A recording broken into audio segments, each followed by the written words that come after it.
Thank you. Okay, we can still share screen and okay.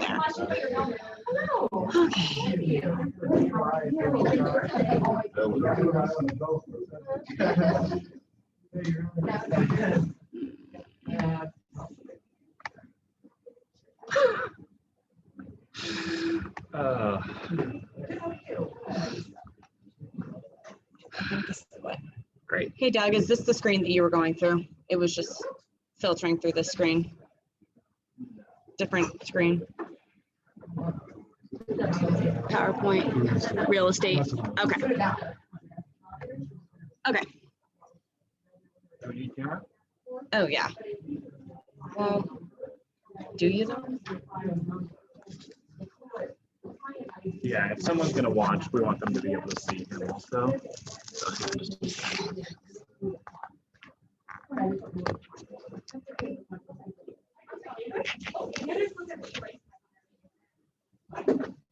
Yeah, I just want to see your view.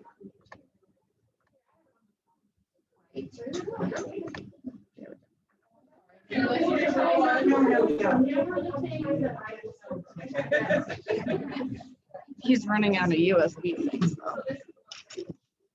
Where do you plan doing most of your teaching? In this room?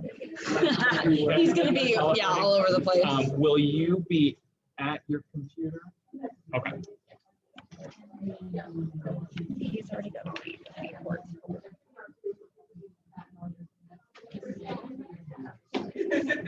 Do you need all of these USB ports? You do?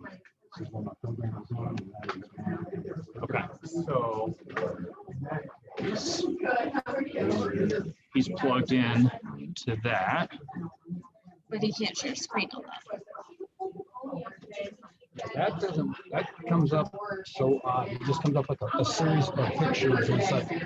It asked me, what program do you want to use? I was like, the only, I have had so many technical issues with this, even this morning. I'm like, I can't.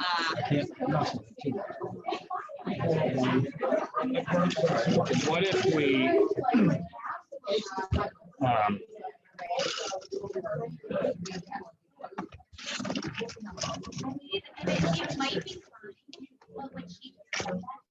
is that okay?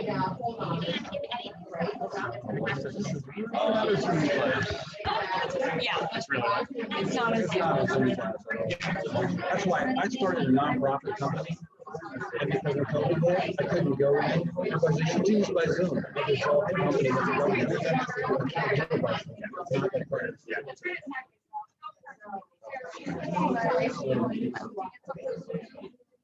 I mean, even if they can pick up the sound in here.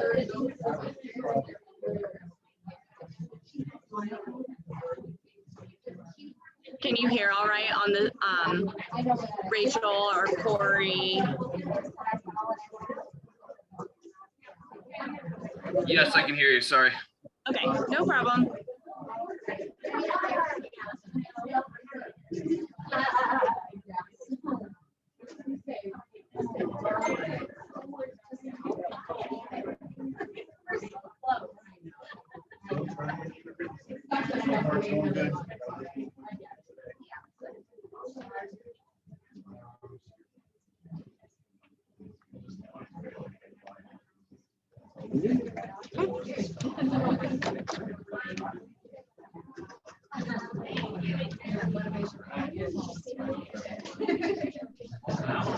Full house today. You guys act like it's interesting yourself.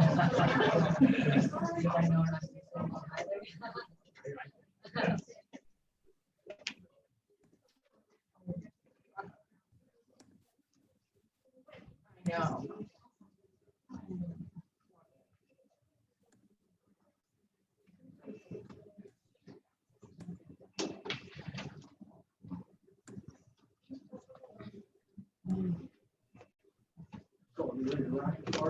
Let's do it.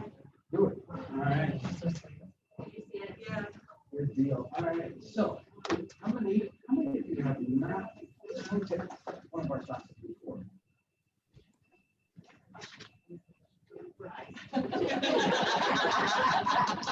Your answer was correct. Your answer was correct. How many have not come to this class before? So you can raise your hand. Yeah. All right. So we are going to have a good time today, like fun month.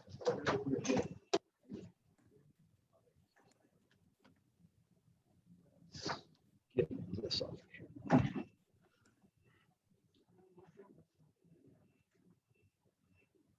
Let me get this off of here. You just want to move it? I need to pick up that other. This was like the running presentation. I need to go to the other video. Sure. So just hit escape. Oh, there we go. Yep.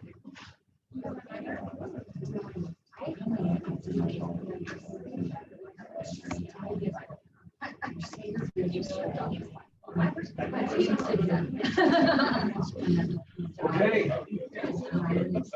Are you all ready to become dysfunctional? This is very much dysfunctional as a person can get, right? I'm just telling you. I was in here, what time was it? About quarter 9. And I'm moving furniture around. I'm so this is the way I actually should have showed up. Because I was telling that, right? Anyway. So we're going to have a blast today. I've changed up some things from the last time for those of you who were here before. Obviously, we didn't sit like this, did we? Okay, so changed up some things, partially to save my voice and so you don't have to listen to me all day. And the other thing is I've embedded some really videos in here for you so you can actually see some really cool things in action. And so it's an open forum, as much as possible. Take some notes, do whatever you need to do. And we're going to have class. Okay, deal? All right. I'll give you a little bit of I'll give you a little bit of a background here, just very short. Started this program in 2007, working in Atlanta. And all right. So yeah, started in 2007, working in Atlanta, became certified at IREBs, a global company, and they had been doing it for 20 years. In 2008, they actually named me as one of their first 8 master trainers throughout the United States and Canada. So I brought it back to Stark County, started working here and doing some things, and it was rolling. It worked really, really well. So at one point, I decided to take this into corporate.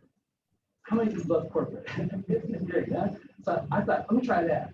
Well, I did that, and I used this information, and I just tell you this. It's never to impress anybody. It's to impress upon you. By using this will change your life. Out of 83 district managers in the company, I was the highest paid in 10 months. And I got totally out of debt. It rocked my world. And people said, dang, we were out in Vegas. Someone said, you haven't even been here a year yet. I'm thinking, I got school at the baby. You know, just because I know what I know. We've never been taught this in school. Right? And that's the thing. So many times people are like, why is this not in our school systems? Yeah, we deal with people every day. This is one thing should be taught. So anyhow, at some point then I took the program and in 2016, I said, I'm done. I'm done with that corporate thing. I'm going into real estate, be my own boss, right? Because I'm like totally unemployable. So, but I took the whole year of 2017 off, went to Minnesota, and I went and got a double certification. Pardon me, interruption. Excuse me.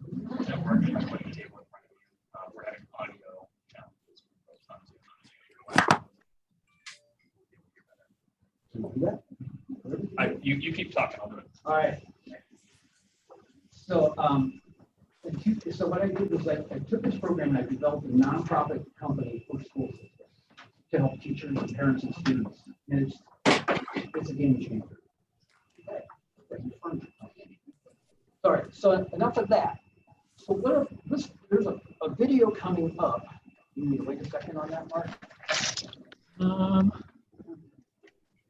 I think you are okay.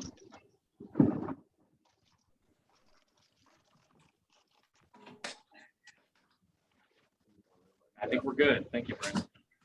Roll. Roll. Thanks, everybody. Take 2. All right. Okay. So this first video is just an introduction to DiSC. Can you all see okay now? You're good? It's an introduction to DiSC. And so what I want you to do, if you've never taken maybe you should back up. How many have never taken a personality assessment in your life to know where you are or what your DISC style is? Kind of. You've all taken something? No? Come on. Come on, it's just between us girls. You know, we can, right? So anyhow, okay, so that's good. So this is like an introduction to it. So what you can do then is like what I want you to do is kind of locate yourself as they explain these. See which one of these resonates with you the most, okay? Hopefully you hear this.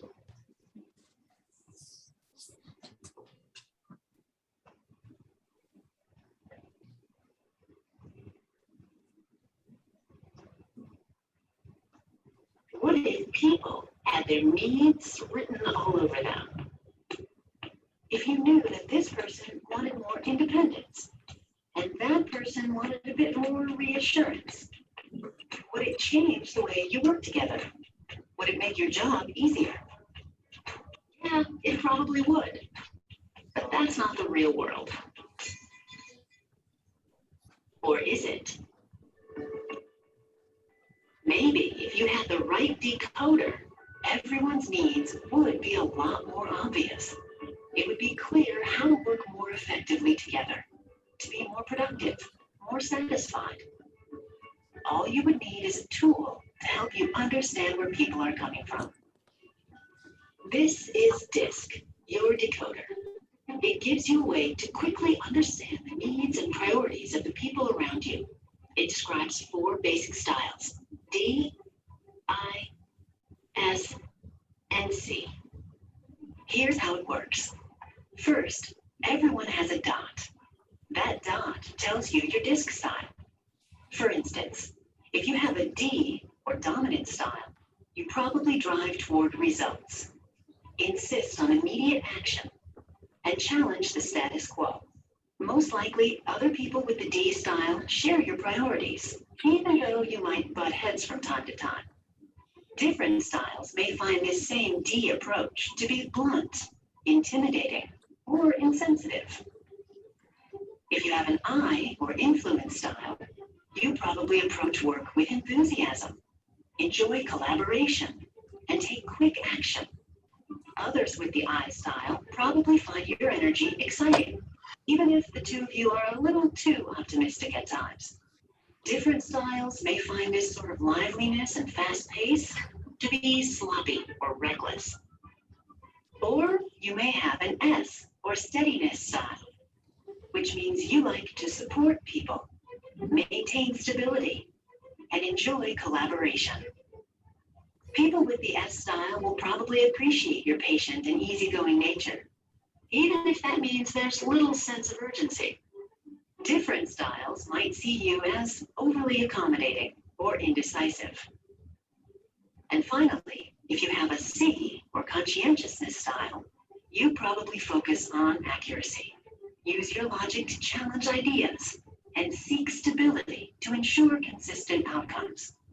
Others with the C style will like that you prioritize getting things right, even if the two of you can get bogged down in analysis. But for people with different styles, this cautious pace may feel dry, sapping their natural energy. Now, in the real world, it's not always that simple. Your dot can work in progress, the area between I and S, and you can have 4 or even 5 priorities. For example, in addition to collaboration, enthusiasm, and support, you might also share the priority of accuracy with your C coworkers. The point is, even though you need to recognize your own DiSC style, you also need to know where the people you work with are coming from. Whether you're simply connecting with others, solving problems, or working through conflict, you'll have to stretch from time to time. And using DiSC as a guide, you'll have a better sense of when and why that sort of adapting is so crucial to not only your success, but the success of everyone in your workplace. Okay. You're going to find something? Yes, to a degree. Okay. And what's kind of cool is that we do have all these blends. So what we're going to do is we're going to do something what's called build the room. We'll find out who's in this room today. Is that okay? Let them know. How many of you are wondering what that chair in the middle is for? It's for nothing. It's just to make you wonder. So about that. Make you a little nervous. All right. So what I'd like you to do now is everybody just stand up right where you are. Okay, I'm gonna try this.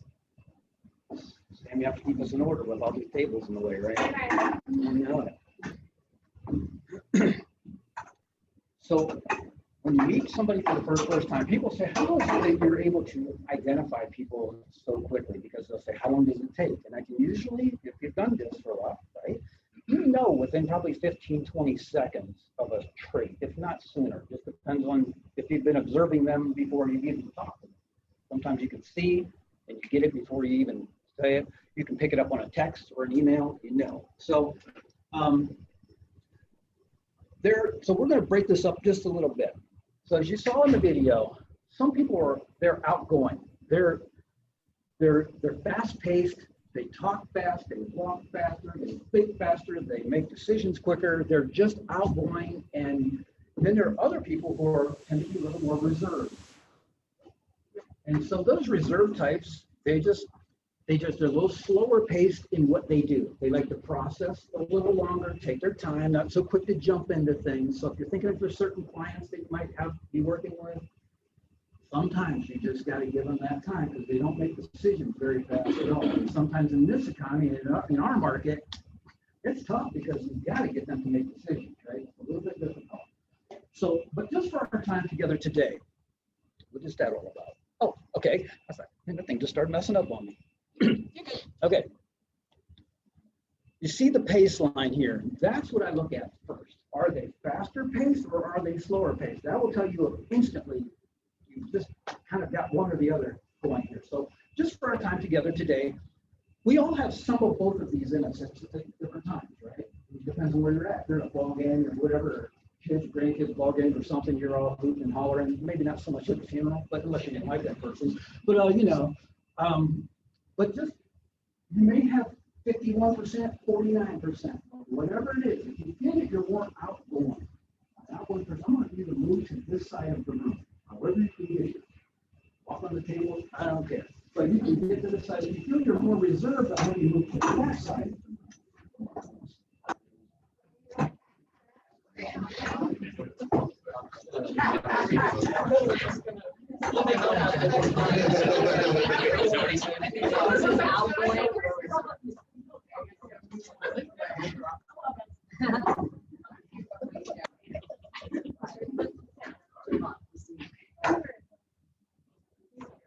Moving.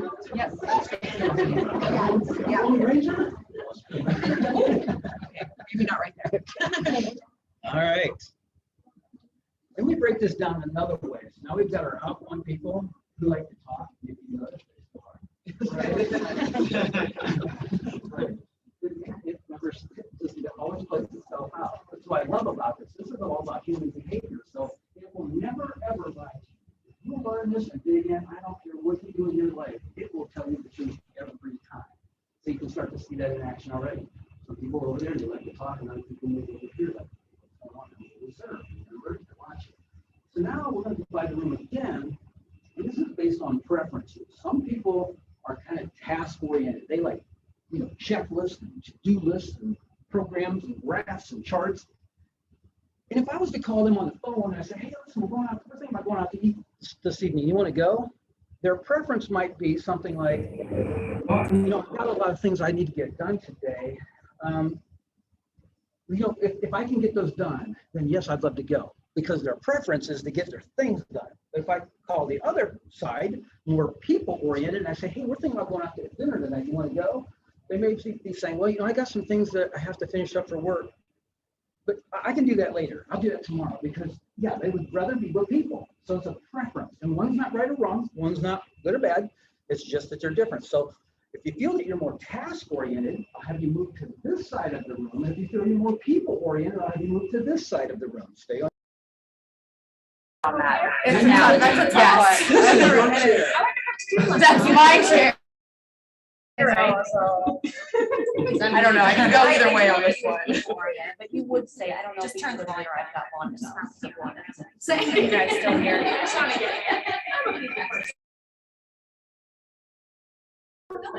Yeah. You're being a director. Yes, I am. Oh, hi, Jess. Okay, so what is the side? This is people, outgoing people.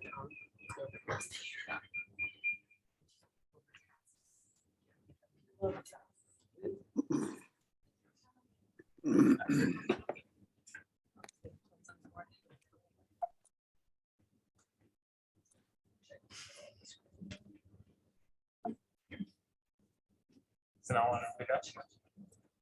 Hi, I'm sorry. You need somebody, I'll go right here. you need somebody to center of attention. That's good. I feel awkward. That's awkward. Okay. You're a people person, it's okay.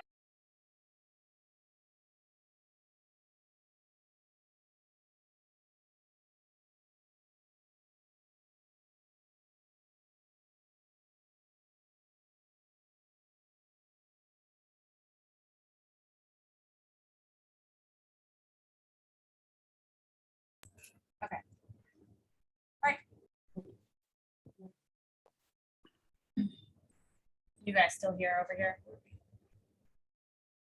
On the Zoom? I can hear you.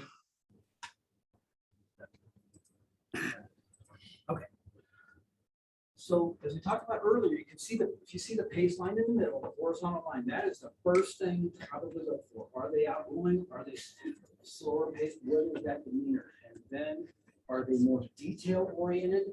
Do they question a lot? Are they more skeptical, as in the graph? Or are they more accepting and warm? If you want to then walk in, just to give you some examples, like, we'll start with the D styles. You'll notice they walk in, they've got an agenda, right? What are my D styles? DP.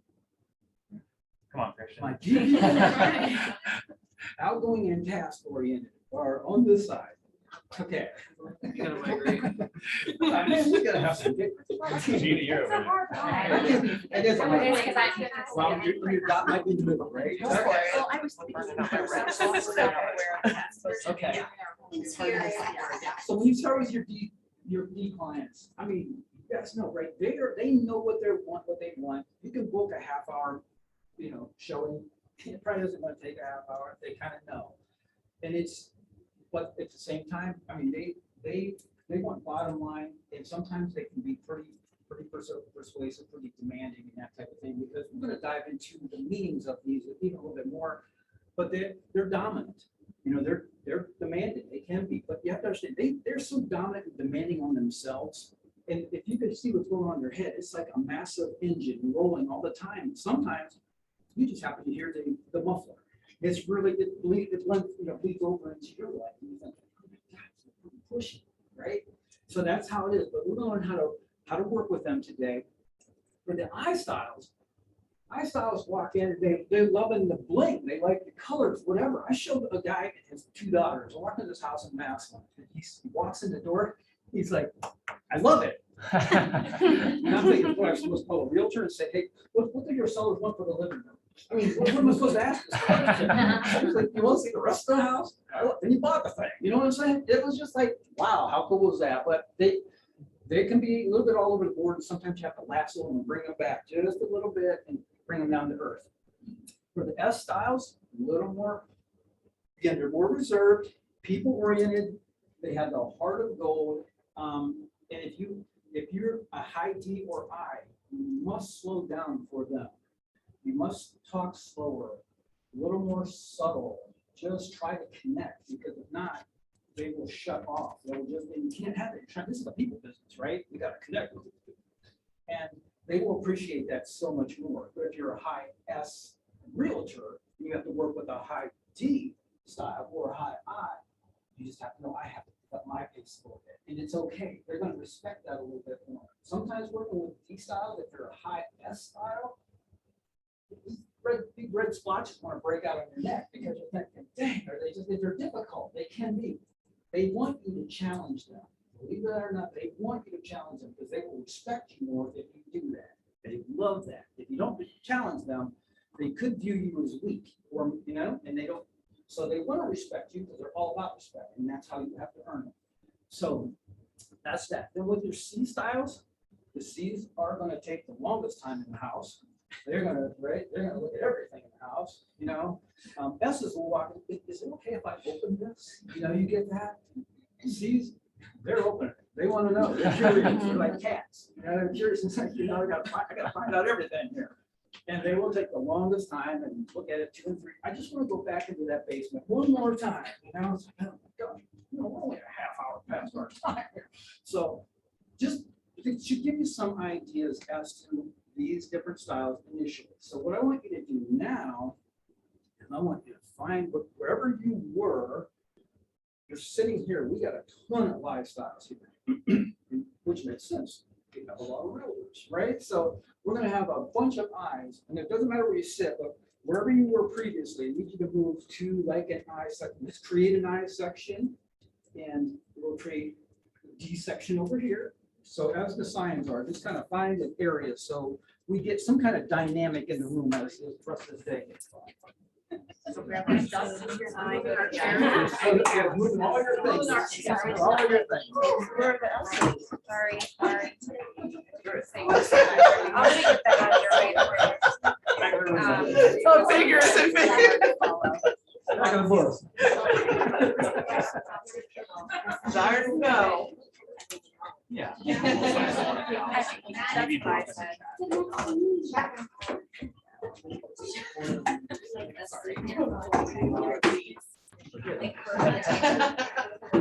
Wow. Am I sorry? Okay.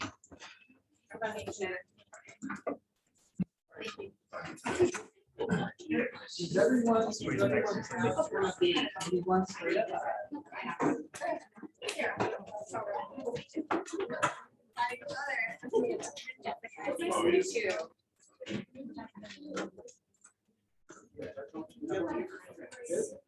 All right.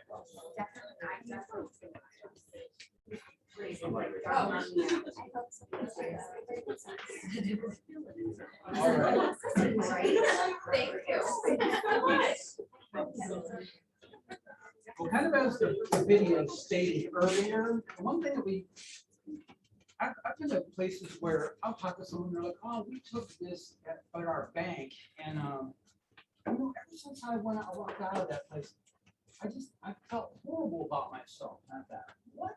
And what it is people can use DiSC as a weapon. You do this because you're such a C, and they pigeonhole the people, put them in a box, they categorize them. Who in here wants to be pigeonholed or categorized? No one. But that's what some of the trainers did to this poor girl. And you know, within about 5 minutes, I was able to relieve all of that out of her mind, which was great because it's not for that. Basic thing about this is that we're talking about blends. How many primary colors were in our world? Three. Right? How many colors were in our world? Who knows, right? So there are 4 primary styles, but there are over 19,000 blends of personality styles. So and that's just depending on where your dot lies. You know, where is it on that whole chart? And that plus some other things like nature, nurture, different things in your life. But that determines our behavior. But the thing I want to key on today is blends, because typically, if I do a class like this, like a full day class or a 3-day class, we've taken our assessments, and you see the little circles on your tent cards, right? We would color code those. So then I would set people in the room according to their style, actual style. So you'd have, you know, you'd have your D's, and they would blend to the DIs, and then we just keep moving around the room. And now you're sitting, you can see it coming full circle, living color, kind of like this. This is going to give us some resemblance of that, I think, today, because we're going to see the I perspectives, the S perspectives, the C's and the D's today. We're going to see all this in live color. So I think this is pretty cool. This particular chart was my first chart that I ever took in Atlanta. And it just got, and so everybody's chart and graph will look different. The thing I wanted to point out about this is, you know, you have your very high, your high. This is an average section, your low, and this says very low. this, in the average section, this midline, some people, like, you can barely see my yellow dot there, but some people have 3 traits above a midline and 1 below, and other people have 2 and 2. And one's not right or wrong, one's not good or bad, it's just how we're individually wired. So from that standpoint, then one of the things is this area right here. It's only been one time in my life, and it was in Atlanta, where I met 2 people, all dots were in the average area. It was the oddest thing, but it was like a blessing and a curse to them. The blessing for them was they could relate to anyone at any time. And it was just amazing. I thought it didn't matter who did what, who said what. Man, I'm thinking, God, how cool to go through life like that. The curse to them was nothing motivated them to do anything.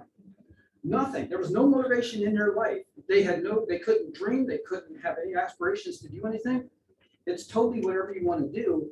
I'm right there with you. And I thought, okay, that's kind of, who would want that in a sense? But they are extremely easy to work with, and I'm just like naturally easy to work with. But I feel bad for them because there's nothing that motivates them. Dang, that was pretty odd. All right. Okay. So now we're going to work on maybe.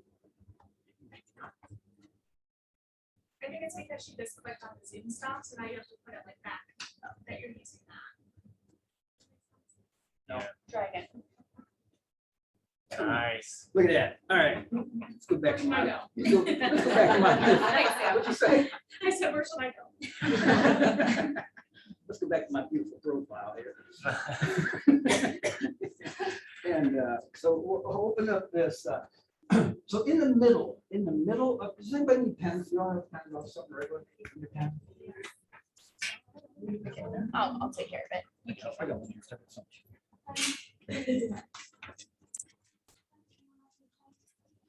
Well.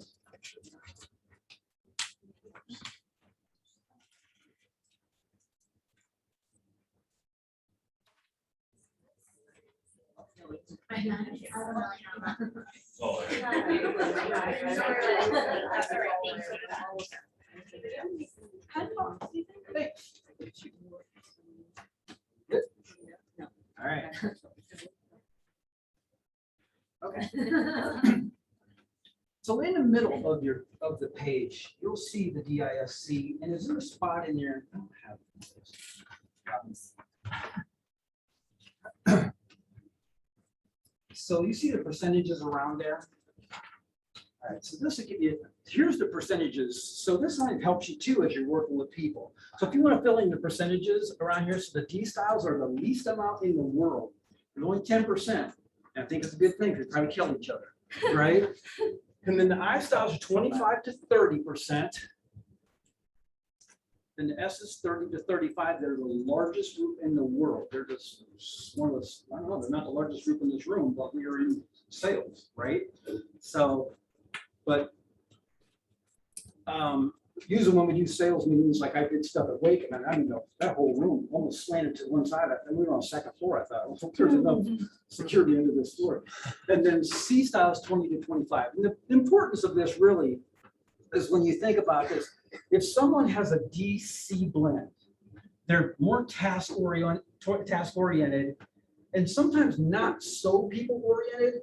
But look, if you take the 10% plus your 25, only about a third of the world is on this side. 2/3 of the world is on that side. So for them, it's going to be a little more work to work a people business because they're not that people oriented, right? If you have I and S, it's not so bad, other than you'll have to really focus on details sometimes, which can bog you down, lose focus, or you have to step up to the plate and really get the program to match the energy of the high D.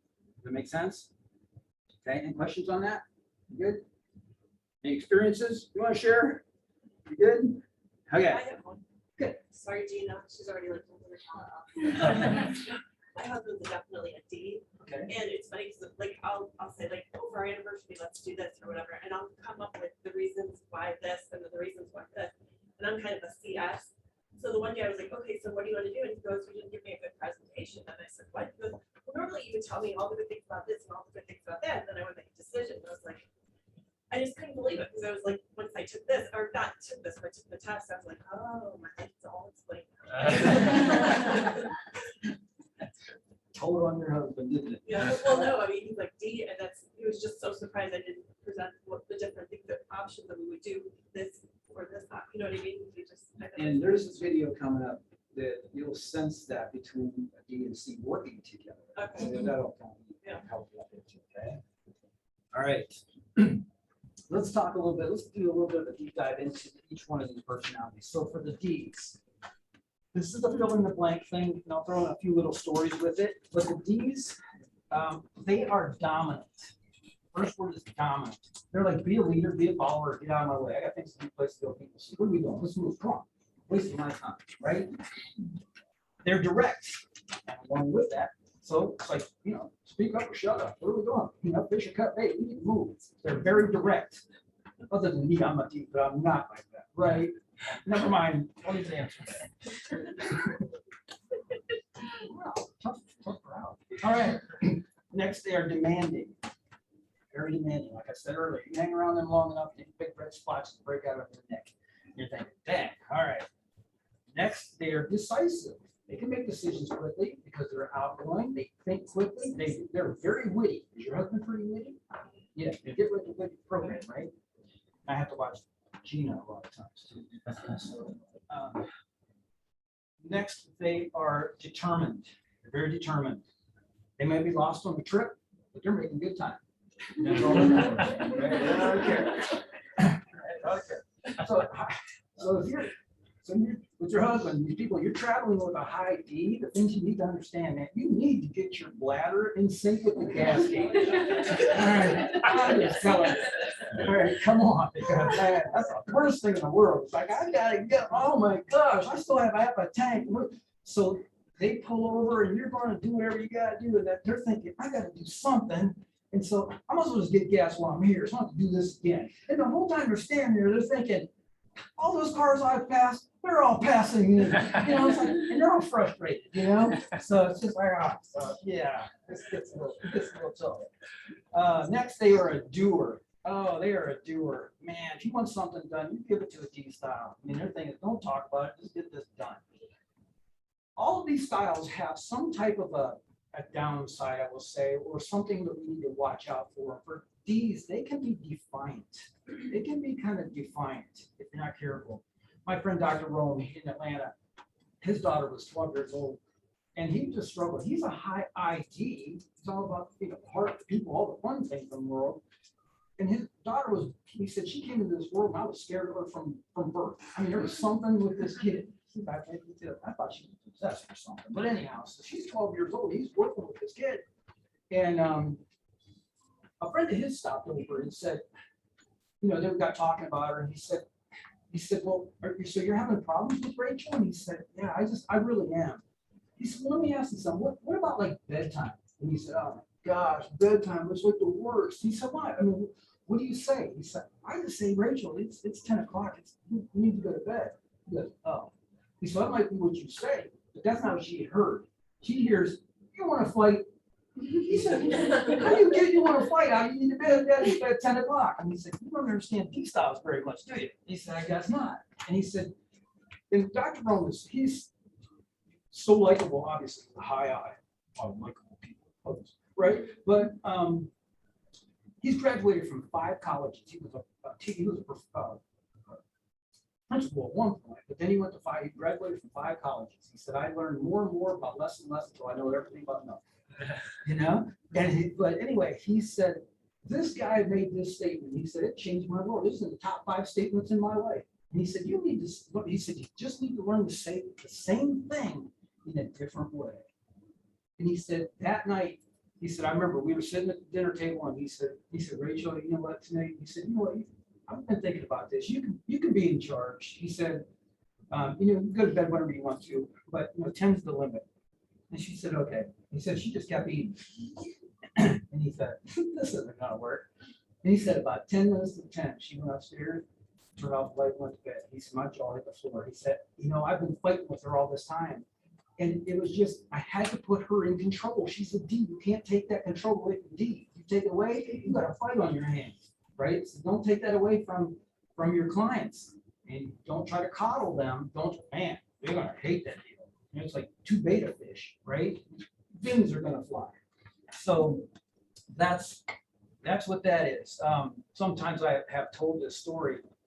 I was showing a business model, business plan to is in East Cleveland, East 152nd. If you've ever been up there, it's a fun place, right? So I'm up there and man, we're talking about things and they were waiting on this guy to show up. And I don't know who this guy was, but we're talking about this, you know, aside from the business. Anyhow, when this guy shows up, this is big dude, first of all, and when he walked in the room, the whole room just changed right now. You know, it's like, I got this, you know, so I have to have this. So he said, what are you talking about? Just that kind of, you know, so what are you talking about? And I said, well, we're talking about personality styles and how they differ and different things. Then as I went through it, he goes, yeah, I'm a high D. So anyway, he said, I'm a high D. And I said, yeah. And he just kept elaborating. And so I said, I threw this out. And I said, there's one thing that there's a couple of things that we tell high Ds sometimes. Number one, there is a God. Number two, it isn't you. And people, I couldn't believe I said it, but I'm a high D. So when I say people need to challenge your D styles, because at the end of that meeting, he was like my best friend. You know, challenge them. They won't mind that. They're looking for that challenge. They live on the challenge. Okay. All right. For I styles, they are inspiring. Oh my gosh. They can pull people together because of their charisma. They just, man, such an inspiring group. Number two, they are influencing. They can talk people into things. I mean, a lot of times they'll do it like on the golf course. Wherever you are, they don't care. They're just talking to you.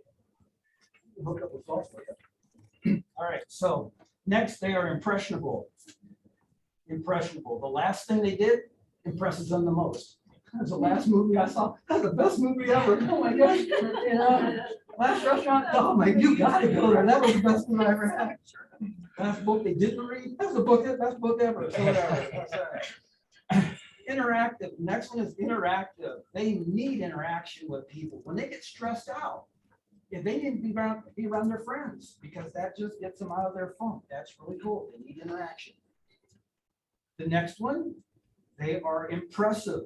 Oh man, they like to sparkle and shine. Bring the bling, and you'll know you got yourself an I style. The red convertibles, yeah, they even with everybody else not pay attention where they're going. It's okay. Their eyes. It's okay. Look out for them.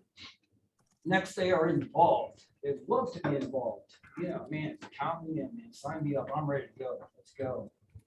And sometimes their danger sign is that they can be illogical. So when I see this a lot when I'm working with clients as well. They'll tell you something and you buy in hook, line, and sinker because that's your style to take people at face value. They may tell you something.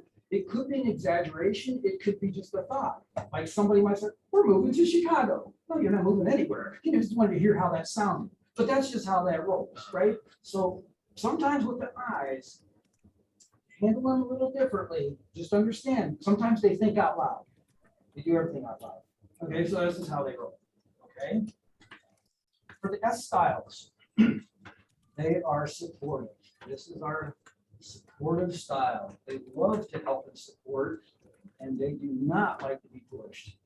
Don't push the S's. It's just they don't function well. They'll shut down on you, and then they're just not good to anybody at that point, not even themselves. So don't push the S's. Give them time. Next, they're steady. They like a steady pace. Like I said, if I'm going to rearrange their office or something, I better give them like 3 years notice because they don't really like change. Okay. Next, they are stable. They love a stable environment. You know, they're not huge on surprises so much if they have a lot of S, because it's just, they don't, you know, if it's not broke, don't fix it, don't rock the boat. Let's just do this because they're very sweet. There's the sweetest people on this planet. And you will see if you have a lot of S, they're not a big fan of confrontation. They don't like confrontation at all. They'd rather just, if it's fight or flight, it's flight every time for them. It's just like, I don't need this, you know? The next one, they like the status quo. Status quo, just go with the flow. Next one is they can appear to be shy, you know, at least initially, till they get to know you and then they come out of their shell, and then there's some that aren't shy anymore. So now, so for the D's, they were defiant, the I's were illogical. The S's, sometimes they can be a sucker. They hate to tell people no, right? So it's like, oh, okay, I'll just, and they can kind of be a sucker for that. I remember when I was in Atlanta, one of the guys was talking about his daughter went to the store with his mother. So the grandmother and granddaughter go to the store, and she was like 5. And she said, we get to the checkout, and there's right on the end cap, there's little watches. And she said, oh, Grandmama, they have watches. She said, I don't have a watch. She said, I would love to have this. And the grandmother said, Susanna, they're a $2 piece of junk. They won't last. And she said, oh, but Grandma, if you love me, you buy me this watch. You gotta watch those glasses, they're kind of slippery.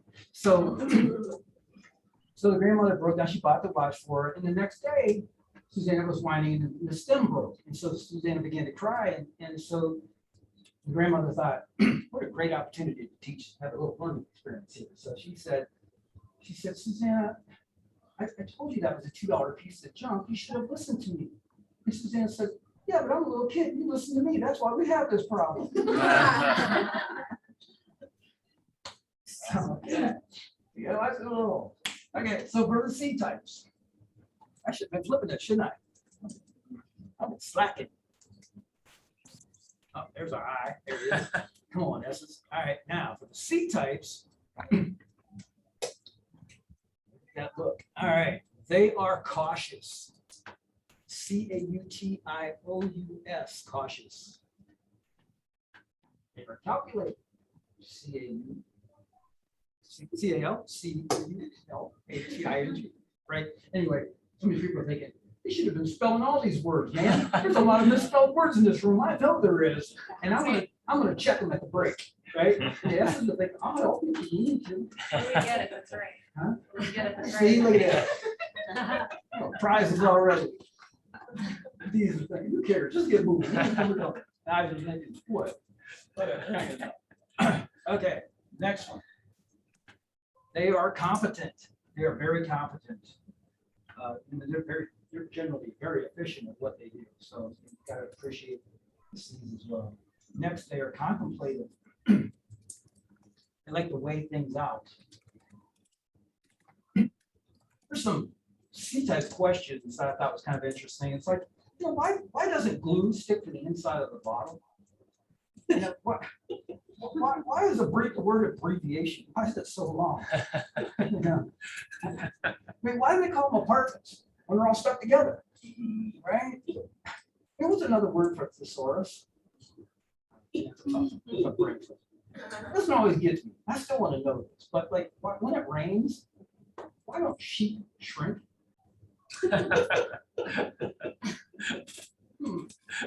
Interesting. Big downpour, you get baby sheep. Why isn't the word phonics spelled like it sounds? Come on, right? That was one of my favorite ones. Was a little kid asked me, he said, "You ever seen a fly land on the ceiling?" I was like, you know, I'm on 50s. Look, I never thought about that. Like, no, seriously. Now, does it land like this or does it land like this? And I was thinking, I don't know. So after that point, I found myself doing this, you know? I think it's like this. I still don't know. So these are thinking, okay, just give me a fly swatter. Can we move on? Let's get oh my gosh. So next, okay, they're careful. That's the next one. There's their careful. They're so careful. Sometimes like we got proofread the Xerox copy. Where we going? Okay, so then sometimes, remember, D's are defiant, I's can be illogical, S's can be a sucker, C's can be cold at times. And sometimes you just want to stick a needle and see if warm blood or ice water comes out once in a while, right? I'm not picking on anybody, because remember, we got blends. I have some seal. So we'll be sticking low needles. You know, people even wave by personality style. It's kind of interesting. The D's are waved like, hey, And the eyes are.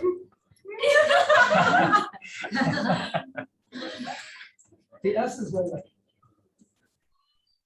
The C is way like this. If you blink, you miss the whole thing, but that's how they wave, right? All right, back to the D's. We've got should have our words here. If you missed any, and then I like to win. D's love to win. Jose likes to win. Is that true? Yep. Like to win. I like to plan for the future.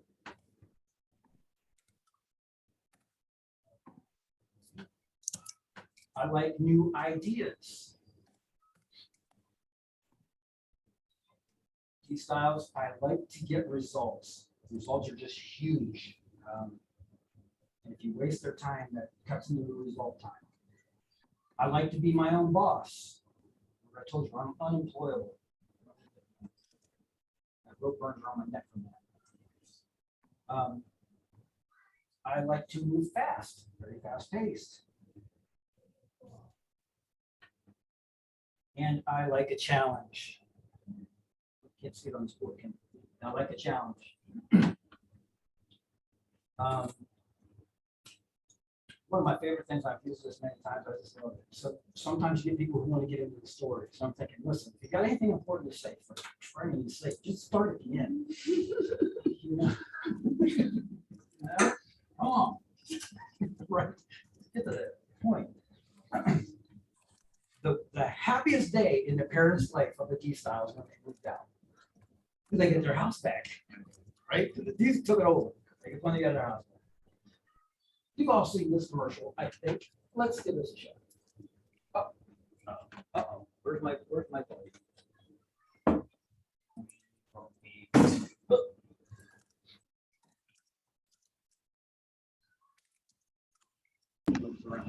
Try that. Oh, let me click back on the screen. Thank you, Sam.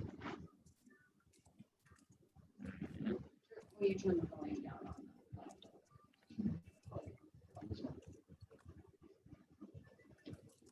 I just turned it back up. Switching to Geico really saves you 15% or more on gun insurance. Does a former drill sergeant make a terrible therapist? That's why yellow makes me sad, I think. That's interesting. You know what makes me sad? You do! Maybe we should chug on over to Mamby-Pamby Land, where maybe we can find some self-confidence for you, you jackwagon! Tissue. Geico, 15 minutes could save you 50% or more. Right. How many of you want to do that with your clients? Sometime, right? Sometimes. So, okay. For our I styles, there's our words. I like to be, look this way. I like to be light. On the board. Okay. Like to be light. Some people will do things just because they're afraid somebody's not going to like them. And even if it makes them uncomfortable, they just don't want somebody else not to like them. I like to express my ideas and feelings. They want to be involved in all of that stuff. Just include them. They are phenomenal people for ideas. I like being in front of a group. I like surprises. Anybody here doesn't like surprises? There are people who do that, right? Doesn't like surprises. And the people who love them thinking, how can you not like a surprise? All right. I like lots of fun activities. And the bottom one is I like recognition. That's the bottom. You saw in the video like gold stars, and that's so true. I mean, the best thing I can tell a high I style is, oh my God, you've done such a good job. We're gonna put a big gold star by your name. And they're like, oh, that's awesome, right? You know, yes, right? I can't say that to a D style. They're like, keep your sorry star and get back to work. What are we doing? Come on, you know what I'm saying? I styles, they love their stars. Okay. You know, generally speaking, I types are generally speaking. So keep that in mind. They joined this group. It's called On and On and On. Anon. Okay, so that's where they belong. So The D styles, that was the happiest day in their parents' life when they left, got their house back. For the I styles, it was the saddest day because all the fun left, right? So that's that. So let's see what we got.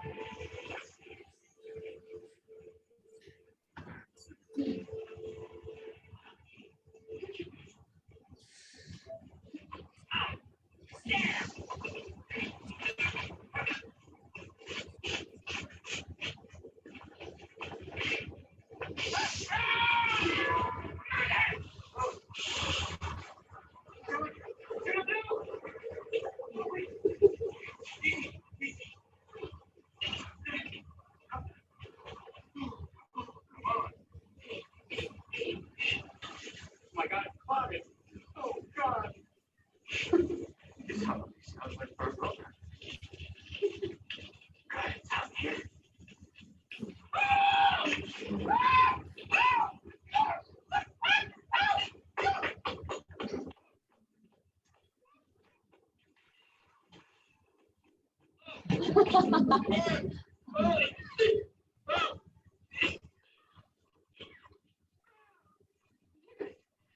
There's a woman getting hot flashes.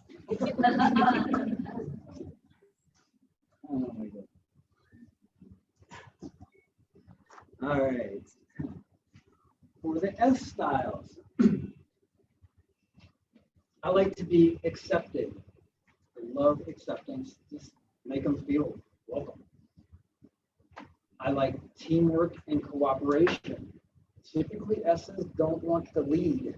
They love to help and support, but they will lead if they're put in that position. It's just not their favorite thing in the world to do. So they would rather be part of a team. I like sticking with what works. Remember, they don't like change so much. They like the status quo and the flow. I like harmony. And I like things to stay the same. And the last one is I like routine. They're very routine oriented. The happiest day in the D's parents' life is when they left home. The saddest day was when the I's left home. The S's, they haven't left home. Yeah, they might have physically, but their heart is still home with whatever. So if you have the people who get the sentimental, they just having a hard time selling the house because of all the memories and all the things. You got to work through that a little bit, right? So for this, Why is it important to help others? Because that's how you can be a friend. If we help other people, it just makes us feel better and good. If no one helps people, then I don't know what our growth would be. We feel very nice and we feel good inside that we've done that. And we feel like we need to do it some more and again. I mean, helping a person could mean that you would help the janitor at your school by picking up garbage. I mean, you're helping the janitor. It helps a lot to serve others because you're humble and you're able to do it because you're serving with a glad heart. kids, right? All right. So the C styles. Where are C friends? Where are we? Okay. Have those. I like to be right. Oh man. Like to be right. Give you some examples as soon as I think of that.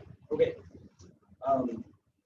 That's the thing when you have D styles and C styles. One wants to be right, the other one wants to be more right. And it's a fun time. Right? It's fun. I know I like to know what's expected of you. You lay out a game plan, the C's can carry that out, and they're very methodical about that. I like an established pattern. I like clear instructions.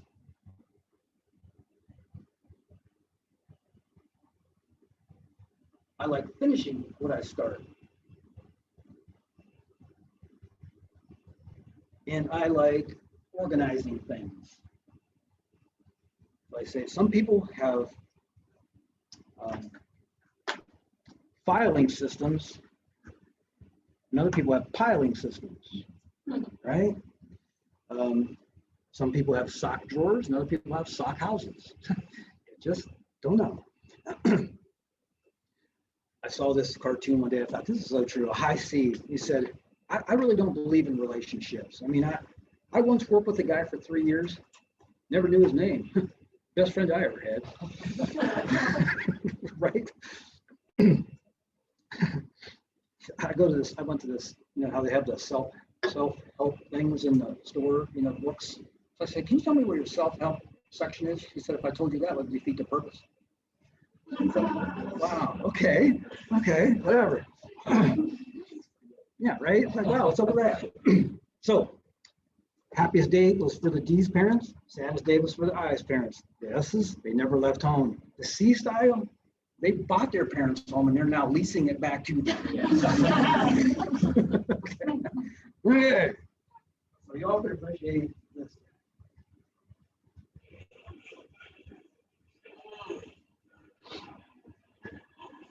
Gentlemen, I put it to you.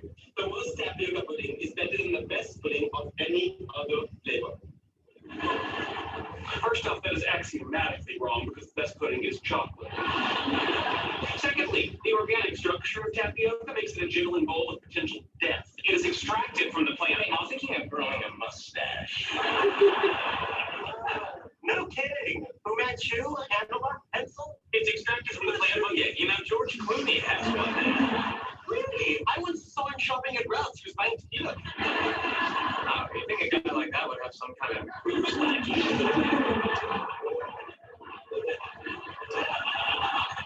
All right, this is cruel. We gotta let him finish before his head explodes. All right, Sheldon, why is tapioca extracted from the root of the plant Baja escalated into a high concentration of cyanide? It is poisonous in its raw form and lethal if prepared improperly. Feels better now. It is also indigenous to Brazil, as is the cocoa bean from which we get chocolate, the best pudding. You promised you wouldn't do that anymore.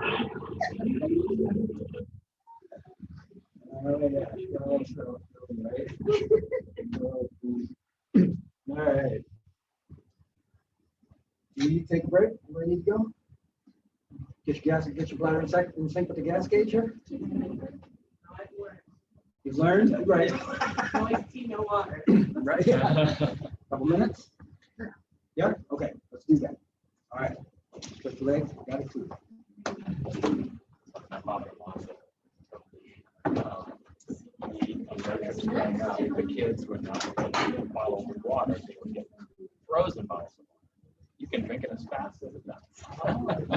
You don't feel thirsty, but you know, I heard that like that's cruel. Yeah, it is, right? So what is Kids are just so hard. I tried everything. Just put marbles in the freezer. Yeah, instead of going to water, you know, at least it doesn't get all wet. That'll get them up.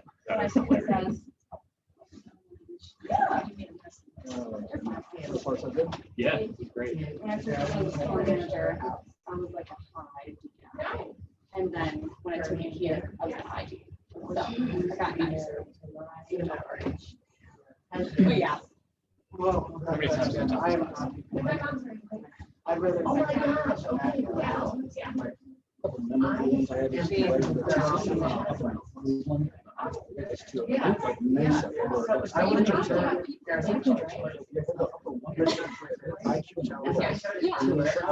every year we go somewhere in the world as a group. So bad, but this year we're going to Cleveland. Short story, bad, you know. Would you be willing to do this? So I want to do this on Thursday. Yeah, I'm gonna have a show. Yeah, they're gonna be like, what is this one with them? That was Yeah. my apprehension. Because I know it's gonna have students.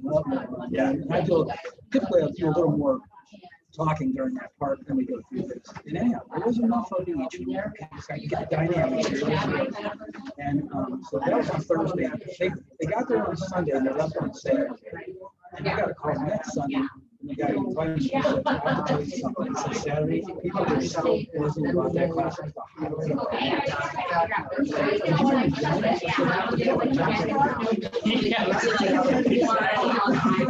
the diversity is. Yeah, right. What the heck?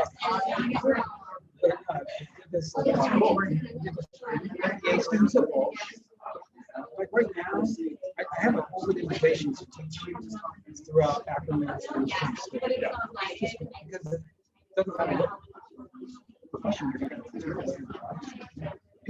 Yep, emotional intelligence matters everywhere. Across all industries. I appreciate you bringing it here. Like I've been hearing about it. Like,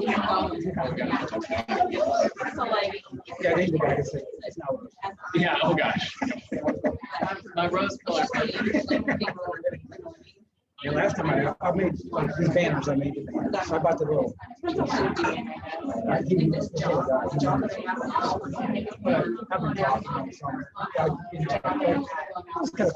So I changed it up this time. I had 7 foot banners. Last time I had.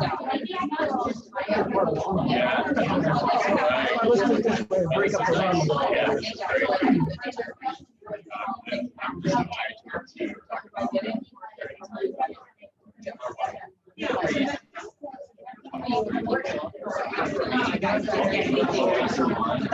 Claire, you know, like to get 40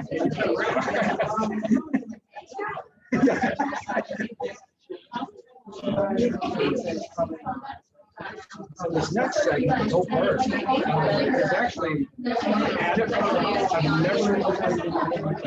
oh, first time all pilot program. Do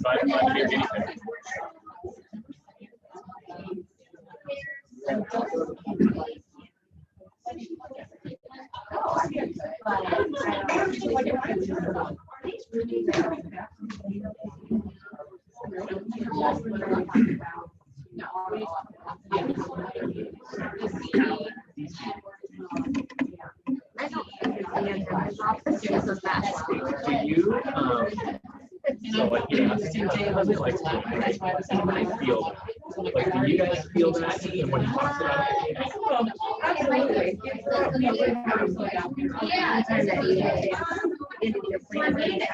I don't know. Apparently, as far as they are, like, because that was what this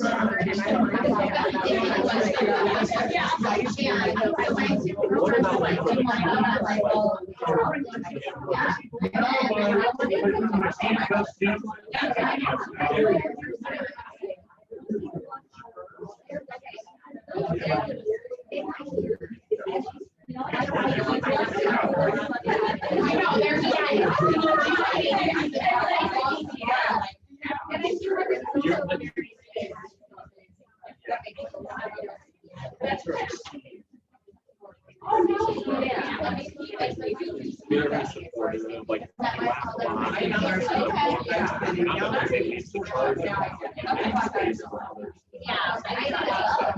like,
need you to do the waving thing again. So I can videotape that.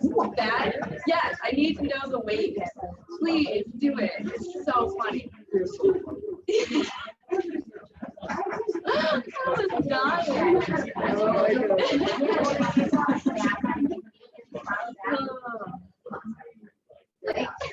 They're never. Oh, yeah.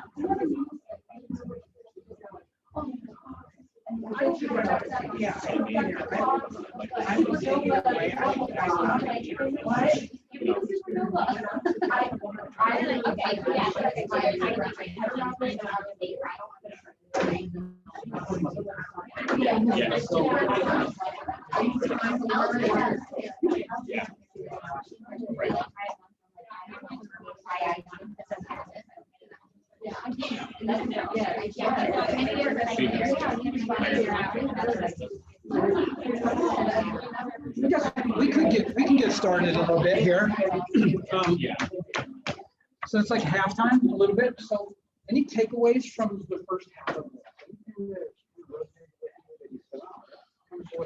Or you want to elaborate again on some other situation that you have? Please. Me and the young lady with the red shirt over there, I just realized our personality types as soon as we started going through this, and I kind of like that. Yeah. It'll help us a lot as a team. Yeah. So what's your styles? She is more of a D, I believe, and I'm way more of an I. And that's what I completely thought. Yeah. Okay, good deal. So one can control a little bit more and kind of make things go and keep things on track. But when the eyes show up, nothing's going to ever get done. Right? You know? Yeah, I all agree. Yeah.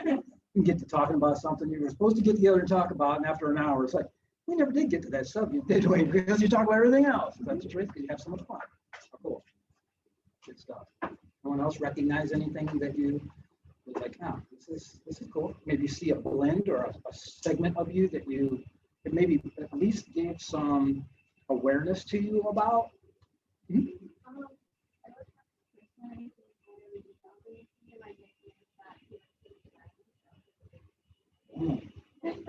Yeah, that's what I'm talking about. See? He is. He's a quiet. He's a quiet He's, dude. if I was me, so he's like a D, are you a DS? I'm actually a DC. Really? Yeah, like I'm. Never told you a D. Really? I don't know why. And so like, and I think a lot of times too, so keep this in mind, it's something we didn't talk about and it's not on here as well. So whatever your dominant trait is, so when you walk into a room or an environment that you're unfamiliar with, something that you're like, what's going on here? The thing that you'll do is you will move, we all move to our secondary trait during that time. You walk into a room, you're a high D, and you're normally just that way. You can walk into a room like this, and you're just going to go into that other mode a little bit, you know? For Christian, it might be more like, oh, this is interesting, you know? Rather than, right? Rather than, you know, taking charge, I'm going to roll this deal. I think I was making that same face this guy's making.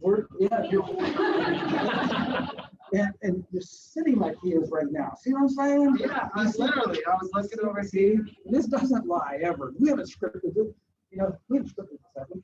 I didn't think so, right? No, it's just, it is how the styles go. So one thing too, that I don't know if you've ever done anything with mirroring and matching, if you talked about that or heard about that, you know, you kind of watch what the people are doing, a little body language, because if they're standing like this, it's always good for you to stand because they're being closed off. And you don't want to be like, because they'll get more closed off. So kind of mimic them a little bit. It just helps.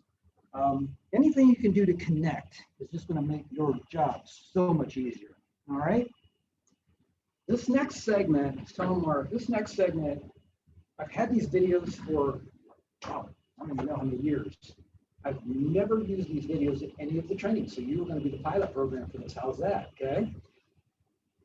As I watched and went through these, I thought they depict a lot of really neat things. And so this first one is kind of fun, like a little game show type of a thing. But they're going to describe 4 coworkers, and they're going to talk about themselves. So kind of see how much you can relate to that person talking about themselves. And then this host is going to ask, what kind of things, as you're working with someone else, what do they do that gets on your nerves that bothers you? Okay, see how much you relate to that. And what about you that might kind of bother other people to a degree, and then how do you deal with conflict? So kind of a cool little thing. And then we have 4 other little segment videos, which is for the D's, the I's, the S's, and the C's specifically. So let's see what we've got, okay? Fair enough? You all on board? All right.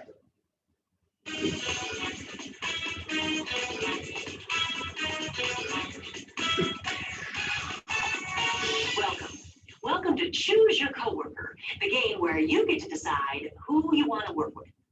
We're going to show you 4 coworkers: Carlos, Christiana, Anna, and Jesse.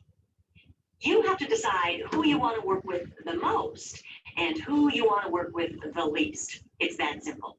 So let's take a look at our first coworker, Carlos. Carlos, how would you describe yourself in the workplace? Driven, assertive, goal-oriented. I push myself. I like to get things done, and I usually have an opinion on how things should be done. Sounds like you're pretty focused. So what kind of things get on your nerves? I hate it when people waste time, when they over-discuss things or over-analyze things. Okay. So what kind of issues might other people have with you? Well, I've been told that I'm a little blunt, but I'm not really out to hurt anybody's feelings. I'm just telling it like I see it. I'll bet that can cause some conflict. How do you deal with that? You know, sometimes conflict can fuel me, and I'll pursue it because I'll feel like I'm in the right and I need to prove my point. We'll keep that in mind. Thanks, Carlos. Now here's our next coworker, Christiana. Hi, Christiana. Hi, Greta. Now, what are you like as a coworker? Boy, that's a good question. Let me see.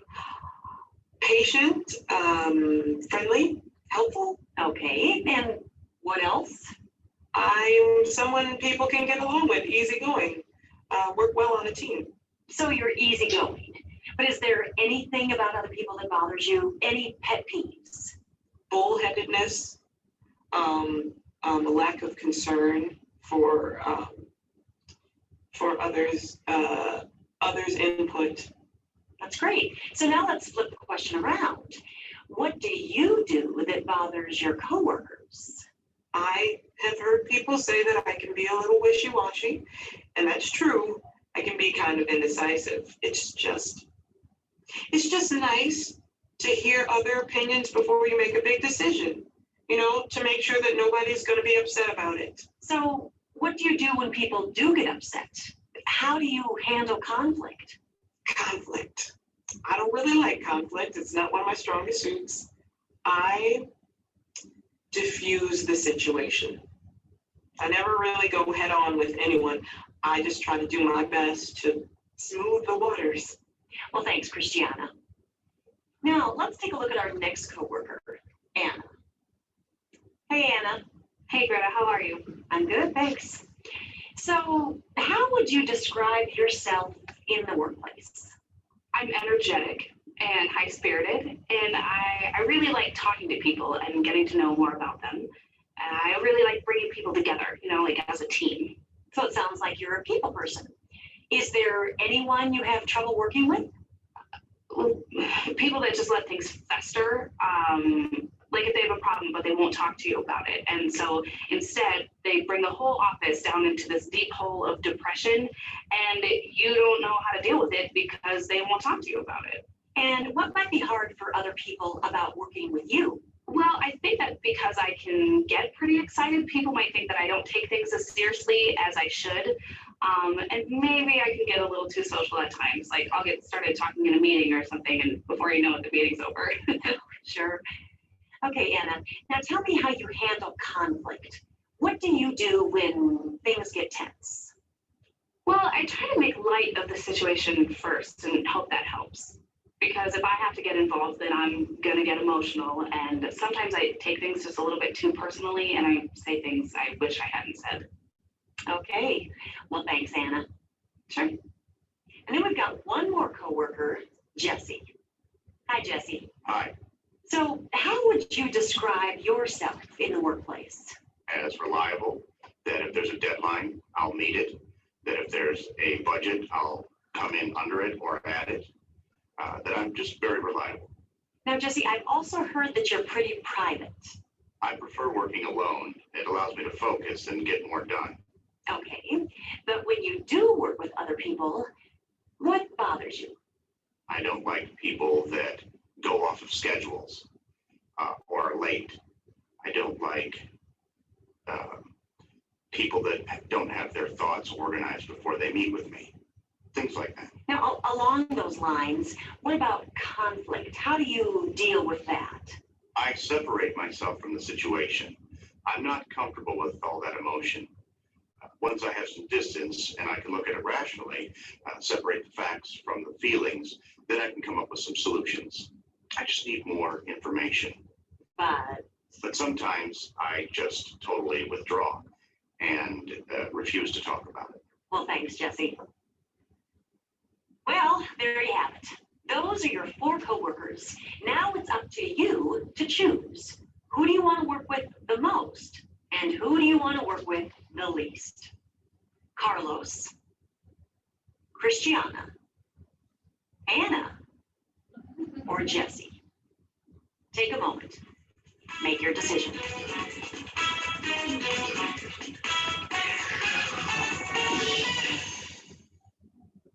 Takeaways from that one? Yeah. Yeah. What do we got? Yeah, you think, Jen, is this I good? would work with Carlos and I wouldn't work with who was the girl in the bottom. Because I would hurt her feelings. I would always be worried about hurting her feelings. I know. Cry, baby. Tissues, I need to throw tissues at them, like the drill sergeant, come on. Okay. Wow, tough crowd. Anyone else? Any takeaways? Did you put yourself in that situation, and what did you get from all of that? Working with someone else. Did anybody resonate with how when you ask, when you work on other people, when other people work with you, what are they sensing about you? You get any of that? I see heads nodding. I don't hear a thing. Christine. Well, I think when people work with me, because I definitely in that. And because I'm so like energetic and outgoing, people do tend to perceive me as flighty or unengaged in the actual task at hand when I'm not. I'm actually engaged, but I do tend to have people think that I'm a little bit, too excitable, too emotional to focus on the task at hand. So, but I mean, it's not really true. I'm engaged. It's just my style.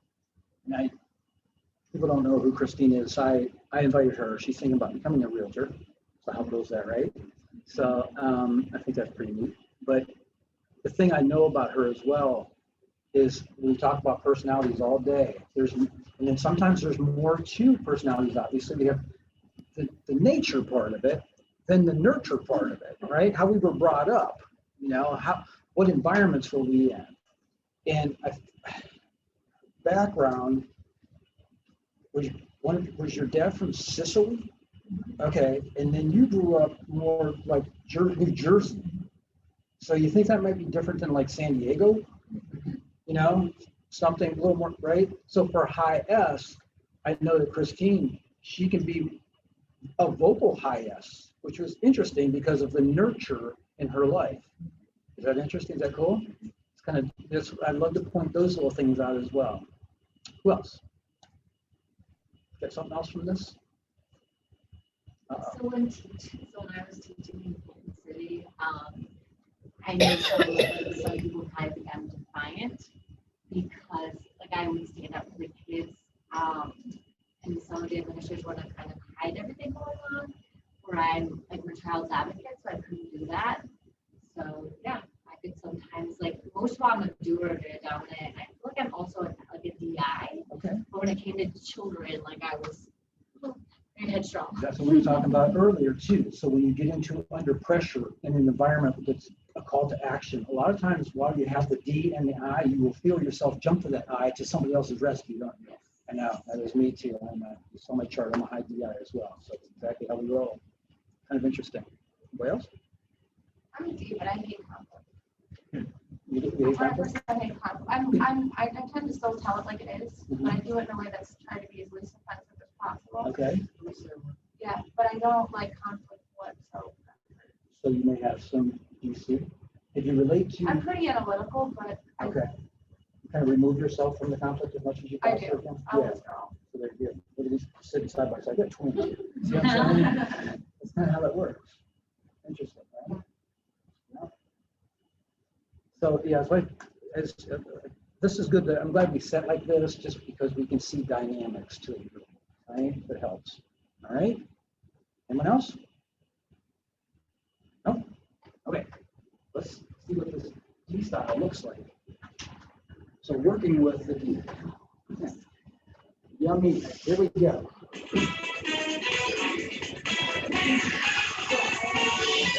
Welcome back. So we all know that you don't really get to choose your coworkers, but you can learn to work more effectively together. So today we've got Christiana, Anna, and Jessie who are going to give some ideas about how they've learned to work better with their D coworker, Carlos. So Christiana, what was your initial reaction to Carlos? That he's very determined, very persistent.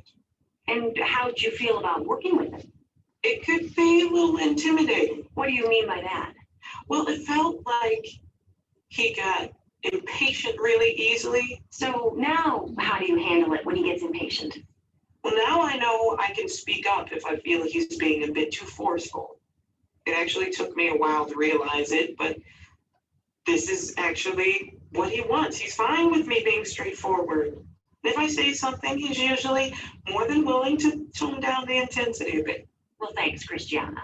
And how about you, Anna? Well, I like his intensity. I like how he keeps things moving, and he's really passionate about his work. Any problems? Well, I guess he can be a bit abrupt at times, maybe impatient. Like he'll cut me off, or it seems like he doesn't really want to hear everything that I have to say. So how do you deal with that? Well, I try to help him understand that I just really want him to hear me out, even if I know that he already agrees with me. But I know that he just wants to get things done. So I try to get to the point as quickly as I can. Well, that's great. And Jessie, what's it like for you to work with Carlos? Well, we work pretty well together. I like that he says what he's thinking and that he cuts to the chase. And any problems ever come up? Well, there has been some tension at times when he comes in with a really, really ambitious idea. Sometimes he seems a bit too pushy. So what would happen then? I would start running through the arguments in my head, and at a certain point, every idea that came after that just seemed like a bad idea. So how do you handle those situations now? Well, instead of immediately saying no, which is what I would like to do, I remind myself to keep an open mind. And I still try to keep order, but I try to work with him. Maybe ask him for some time to do some research for myself or to talk to my team. Okay, great. And thanks, everyone. So, I's, S's, and C's. Working with your D cronies or working with your D clients. What do you have? Any extra input? Anything that you've experienced? Any stories? Stories are great. Stories are great. Remember, even when you're selling stuff, they say facts tell, stories sell. So what are your stories? What have you run across? Any dominant people that you've shown properties to or had to kind of step up to the plate? Anything? I've worked with Daniel for 17 years, and I probably worked with him for 13 years before I knew anything about his parents or his siblings and stuff like that. Never talks about it, and I don't really care, so I don't ask. So I basically learn from other people about him. Oh, he's kind of like private. He's got the private thing going. Is that what you're saying? I don't know. I don't. I mean, when people start talking about a lot of stuff, sometimes I just kind of zone it out. He's not one that talks, so I don't really care. I don't ask. All right. Okay. Anyone else? I feel like analyzing these without understanding the person's nurture can help me believe they're something maybe that they're not. Spoken truly from a high C standpoint, right? Yep. So this analyzing, and there are many times when you'll, like people will, a lot of times listen to how people say, I think I'm a good judge of character. You know, they've never done any of this. I just want to say, well, what model of human behavior have you ever used? There's Myers-Briggs, there's different ones out there. Myers-Briggs is good. It's really good because it really helps you understand yourself, but you won't be able to understand anyone else. That's the thing about Myers-Briggs. This one is set up so where you can really understand the people. So when people say, I'm a good judge of character, I think what I find is that a lot of times they take people at face value, like you're saying, they can take that at face value and think, I got this. But then when you really get to talking with people, I can't tell you how many times in my life, knowing this, that my mind will say, I got their style. There is another level. We have to go to another level to truly understand what they're going through, what they came through, where they came from. And that's there because that story is under there. And their personality doesn't change. I mean, you really have the same personality from cradle to grave for the most part. But our behaviors can change. Now, we talk about that, there's things that we would have done in our younger years, we would never do that today, right? We just learned. Life's a great teacher. So as that takes place, it's like, I love this. This is a great, once you dig into this, like going to Atlanta, I remember it was a basic training thing. And I thought, okay, let's go to this. And after those days were over, I thought, I had like brain cramps. There was so much information. They're like, well, you need to come back for advanced. I'm thinking, God, how deep can this go? So when the deeper you get and the deeper you get, you learn so much, but there's always that undercurrent. There can always be that undercurrent with people. And you have to learn what that is because, they're dealing with it all the time. It may be unconsciously sometimes, and they've maybe gone through life trying to figure out themselves, not knowing that undercurrent really exists or how that got there. Sometimes it could have been from an abusive parent, something that took place in their past, whatever, and now they've got these walls up, they still have the personality, but the walls are up, so you have to figure, how do I scale that wall? But it's so cool. Helpful? Good? All right. Let's check out next. Welcome back. We're here to talk with Carlos, Christiana, and Jesse about how they've learned to work better with their eye coworker, Anna. Carlos, what's it like to work with Anna? It's good. I've always appreciated her energy. And how else would you describe her? She's always moving, and I like that. So that works for you pretty well. But do you ever have any problems? Well, I think the biggest area where we get into trouble is she likes to go on and on about things. I see her point, I get her idea, and I want to go with it, but, well, she just wants to keep talking about it. And how do you handle that? Well, I've learned to let her talk it out and to recognize her for what she's doing. And part of that is to let her explain what she's figured out, even though sometimes I feel like I already know what her point is. Well, thanks, Carlos. And Christiana, how is it for you to work with Anna? We get along really well. She's really cheerful and fun. Any problems ever come up? Well, the one thing I can think of is sometimes working with Anna can be a bit chaotic. And what do you mean by that? Well, she's got so much energy. She likes starting new things. It's just she seems to lose interest when we get into the more routine things. So how do you deal with that? I let her be her, but I try to speak up when things are moving off track and things get dropped after the initial excitement. Okay, great. And Jesse, how about you? Like Christiana says, all her excitement about things helps us move and create. Any problems? Well, sometimes Anna would come in and try to sell me on an idea, exaggerating this and that. And as soon as I started asking some questions, she would say, I don't know, but this is going to be great. And that doesn't work for you. All that emotional energy makes me nervous sometimes.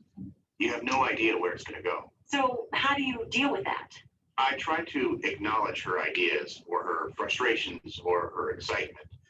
If I just tell her that I can see her upset about this or excited about this, it helps her to know that I really am hearing her. Then I can tell her my reservations without coming across as critical or aloof. All right, thanks, Jesse. And thank you, everybody.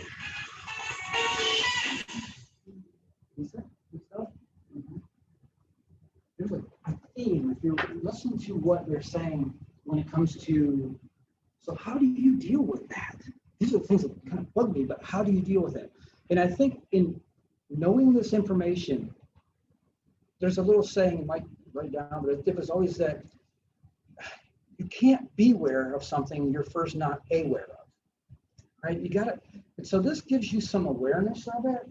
So when somebody is doing something like, because I have a lot of D, and when Carlos is talking about Anna, and she wants to go on and on and on, it's like, well, how do you deal with that? I mean, my thing is, oh my gosh, okay, I got it, you know, but at the same time, he said, I've just learned to kind of listen, hear her out. You know how painful that is for D? Remember I said earlier, if you're going to say something, please just start at the end. You know what I'm saying? I don't need to hear the whole story. So anyway, that's how that rolls. But you see how they're saying, here's how I've learned to adapt to that. And when you know this information, then it's our responsibility to make those adaptations. Because if they don't know it, they don't know how to adapt to you, right? You got the angle here, you've got the leverage, you've got the upper hand. So that's how using this can make you the hero. I cannot tell you how many in my life, that's just what happens. You're like, oh my, you get me, you know? And it's just what, I can't not get you at that after knowing all this, right? So it's cool. Now I'm like, I know I'm not a C. No. So I just want to. Right, yeah. Second question. So which one is it when you don't like getting too emotional because you know, or don't like getting upset or confrontation because you get too emotional and that's not professional? Like that's more my style. I stick away from. I only remove myself. I get hyped up and I'll cry. Okay. You know what I mean? So yes, it's not a little bit different than that guy. So what you have, if I could put my chart back up here, I don't think I have it. So I am sensing, obviously, I'm sensing from some of the things you're saying and how you speak and all of the things, your behaviors, there's more S there than you think. And what happens is when an S style lowers their S, it looks a lot like a D. Okay. So make sense? Yeah. So that's where your emotions can come from on the natural scale. You might be a nurturer to a degree, you might have those feelings, those things, but you might not have a super high S, maybe above that midline or above that medium thing. It's not hard for you to get to D if you need to, right? People know there's a little pit bull in there, right? Right? See? Okay. That makes more sense. Okay.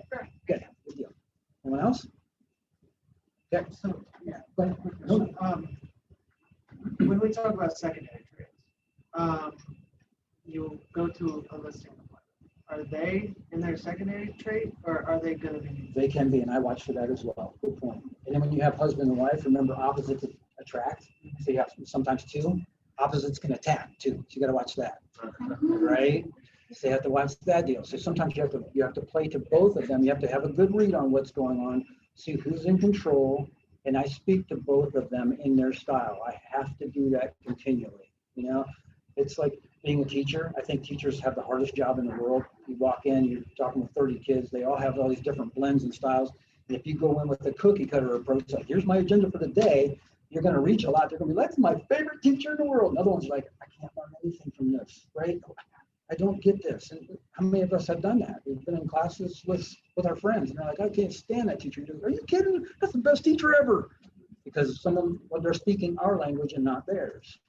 I just think that in a classroom, it would be so great to be able to set the kids according to their style, because they would be able to learn so much easier, and you could see their perspectives.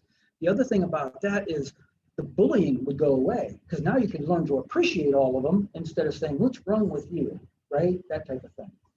True or true? Give me two examples, true or true. You got that? Okay. Anybody else? I was going to say, I recently showed a house to a couple. I think sometimes that opposites attract. Obviously, identified the husband as being kind of a C with some D as well. Kind of had an agenda, knew exactly what he wanted. The wife was more of an I like me.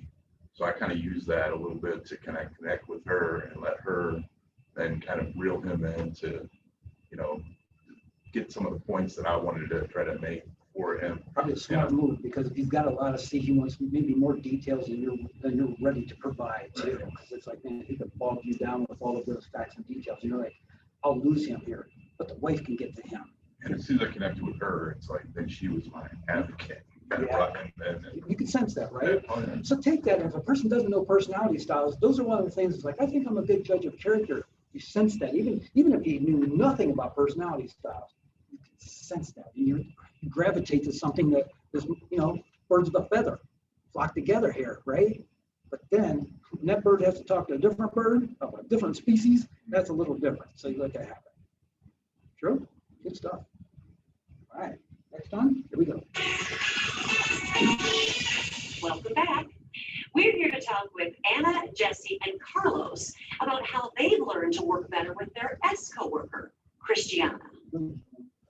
So Anna, what's it like to work with Christiana? Oh, she's great. She's really considerate and very helpful, and she's always willing to listen. Ever had any problems? The only thing I can maybe say is she's a little more cautious than I am, so sometimes it might seem like she's slowing things down. And how do you deal with that? Well, I try to understand where she's coming from and understand that it might be a little chaotic for her if I come at her with a million different ideas or I change things up too much. So what do you do differently? Well, we try to set up timelines together that we can both agree on. Well, thanks, Anna. Now, what about you, Jesse? What's it like for you to work with Christiana? Well, we both like to take our time to get things right. We both like to work systematically. The only thing is, well, sometimes she says she feels criticized when I give feedback. So what have you done to change your approach? I point out the things I like along with the things that I don't like.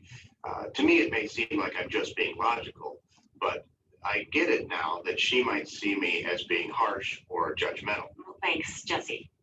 Well then, Carlos, how about you? Yeah, everyone gets along with Christiana. It's kind of hard not to get along with her. That seems to be the theme. So can you think of any problems? Well, I guess if I had to choose one thing, there have been times where I've been frustrated with her because she's been wishy-washy. It's really hard to tell from me if she's really on board or just trying to be nice. So is that still a problem? Well, not nearly as much. One of the things that I figured out was that I was coming across way too forceful for her. What do you do differently now? Now I remind myself to pause, give her some time to talk, ask for her opinion, and let her know that I hear her point of view. And I have to admit, it's not easy for me. Well, thanks, Carlos. And again, thank you, everybody. Yeah, we have maybe some dynamics in the room on that, don't we? Hmm? Anybody else? Get in? I'll jump in. Okay, jump in. My old manager was like an IS, but his S would come out a lot when I'm a DI, like high D, high I. So I'm just like a very intense human. But so he was an S, like IS. So when we were both in that I range, we were just best buddies, But then when it comes to making decisions or like planning a meeting agenda, he would explain his vision and like the reasons why for like 30 minutes. And I would be like, but what are we doing? Like, and we had a good relationship because of our eye connectedness. And I would say like, you need to get to the point, or I would help him. It's interesting. Like once you like acknowledge those things, like the awareness, then you can really complement each other.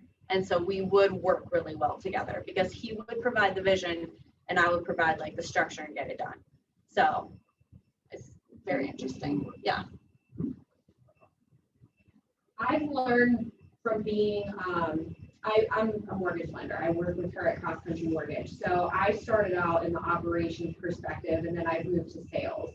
I find now just like digging into this a little bit more, I'm definitely a blend IS for sure. Because like sometimes when I'm trying to do my sales role, I start thinking ops. And sometimes when I'm in ops, I'm like, no, I got to do sales. So sometimes I have those like conflicting interests, but I think having both of those really, really helps me in my career. And knowing the language, that helps, doesn't it? Yeah. There's times like I love doing woodworking. I have the D and an I, but sometimes that C just has to take over. Man, I have to slow myself. Other times, this seems like an emergency brake to me. It's like, oh my gosh, it's like, no, you can't just jump in there and like this morning, I'm still working on a stupid thing at 7 o'clock this morning. I'm thinking I got to present here in a minute. Man, come on, right? So, yeah, you get these internal conflicts because your personalities are they're fighting for position. True? Good? All right. Now we're back to talk with Anna, Christiana, and Carlos about how they've learned to work better with their C coworker, Jesse. So Anna, what's it like to work with Jesse? Well, he's really dependable, and you can always count on him to follow through, and he's really good at analyzing things. Any problems ever come up? Well, sometimes he's so critical, like he wants everything to be perfect, and he's just a much more reserved person than I am, so sometimes I don't know how to read him. So how do you deal with that? Well, now that I know him better, I see that he is just a more private person. And when he points things out that are wrong, he's not being mean. He just wants things to be right. I know that he'll check my work, and now I like it. Well, thanks, Anna. Now, Christiana, what about you? I like structure too, so that makes it pretty easy for us to work together. Do you ever have any problems working with Jesse? I sort of have to agree with what Anna said earlier. When we first met, it was hard to tell if his silence meant he didn't like me or was upset or whatever. And do you see him differently now? He's just really a reflective person. So if he seems impersonal or cold, it's not that he doesn't like me, it's just he's a little skeptical by nature, and I have to remind myself of that. Well, thanks, Christiana. And Carlos, what about you? Jesse and I tend to be more on the skeptical side, so that doesn't really bother me. And he really knows his stuff. I guess the biggest problem is that he can be a little stubborn. Like, he needs absolute proof on things before he can agree on anything. And is that still a problem? Not nearly as much. One of the things that I was doing wrong was pressuring him to agree with me, and that would just cause him to dig his heels in and be very resistant. What I realized was all my energy was raising red flags for him left and right. Don't try to convince Jesse with force. State the facts, state your position logically, give him time to make his own decision. He's a lot more cautious than I am, so he just needs more time to digest before he makes a decision. Well, thanks, Carlos. And thank you, everybody. They said this, one of the greatest things I've ever said to these C-type buyers or whatever is, I always love to tell them, listen, take your time. Just take your time and think this through.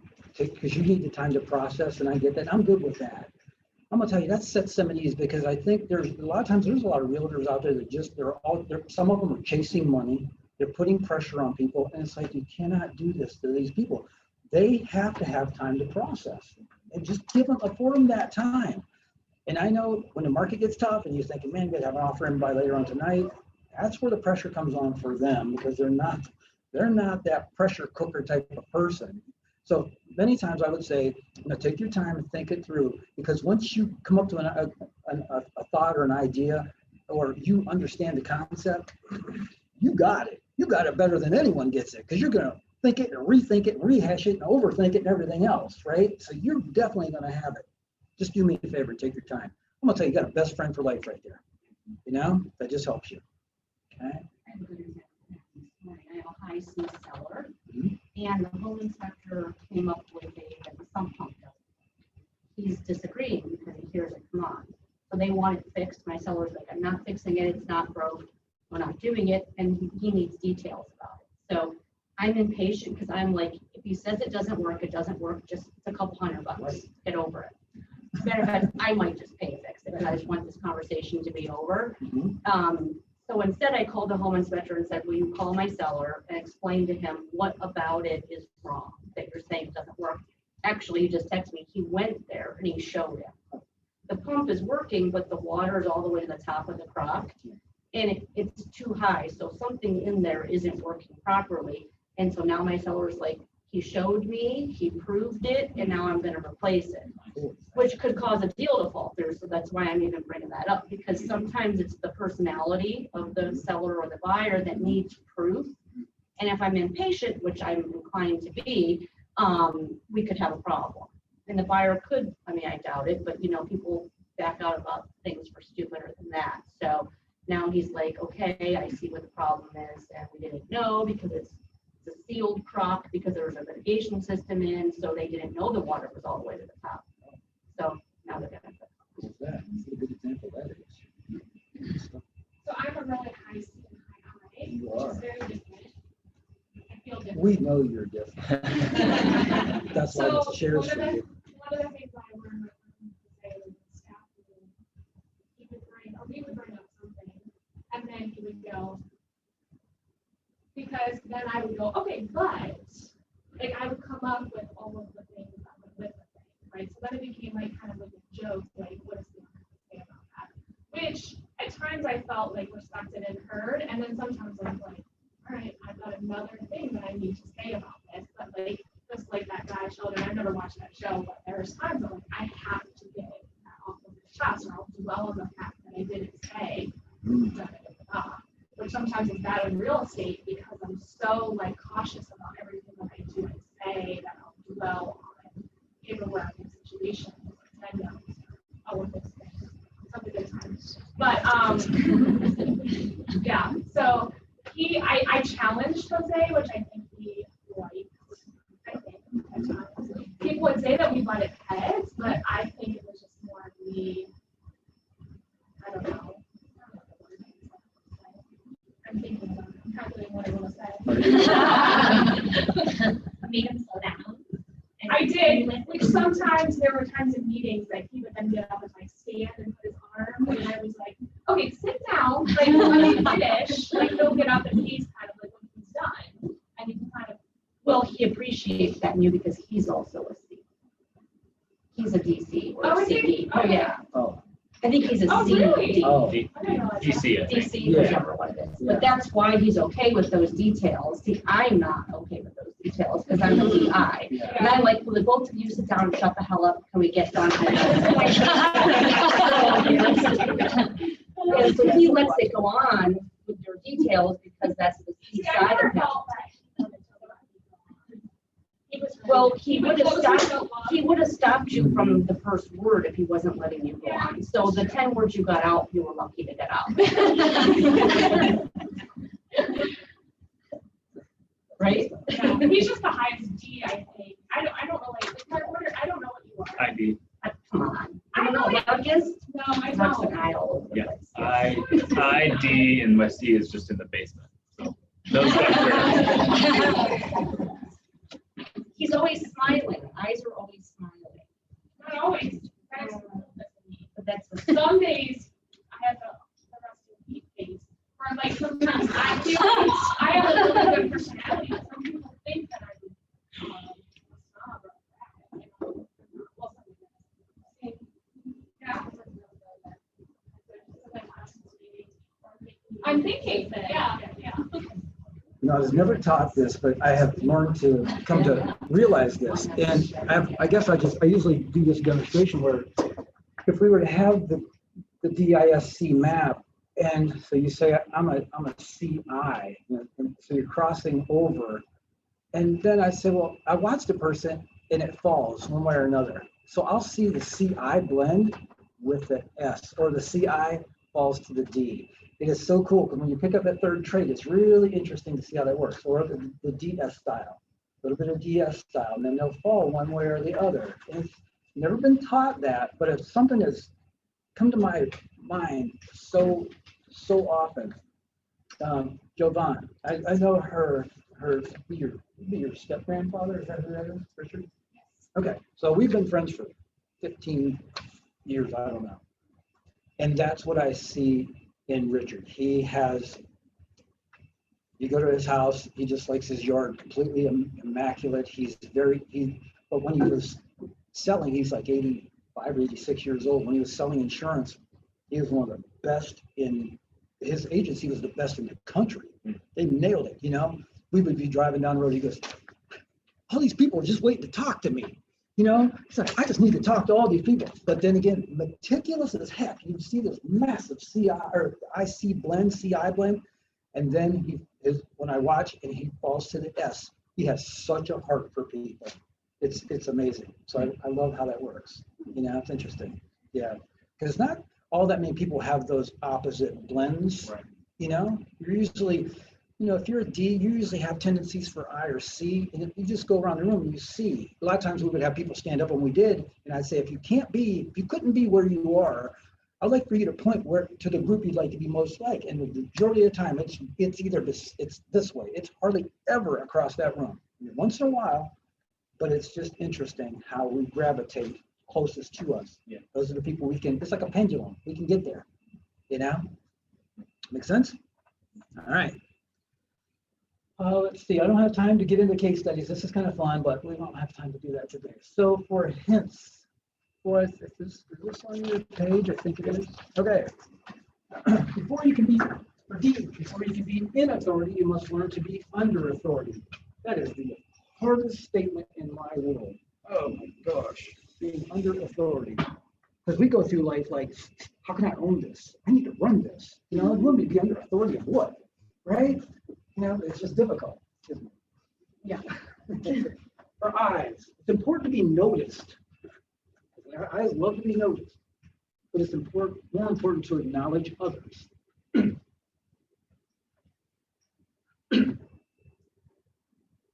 For S's, don't be afraid to say what part of no don't you understand, because they don't like to use that terminology. They hate to tell people no. They don't want to hurt their feelings, and sometimes, especially, it's outside of that realm. People don't take it like you think they are going to take it. So just lay it out there. It will be a little bit easier for you. For C styles, you've heard this one, people don't care how much you know until they know how much you care. C styles are the smartest people in the planet.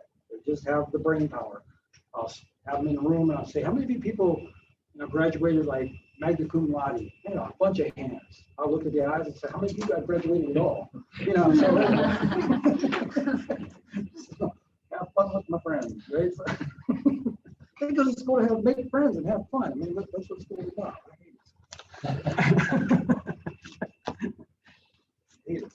How about this little exercise? How about the way a word is spoken? I think this is kind of fun.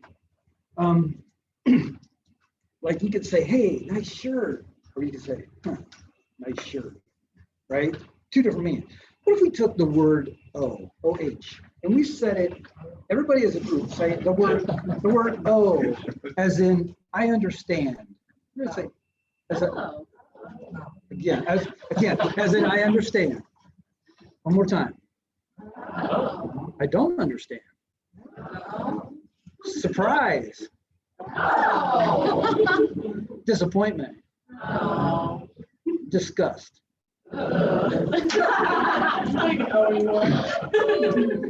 Affection. I think I heard pleasure.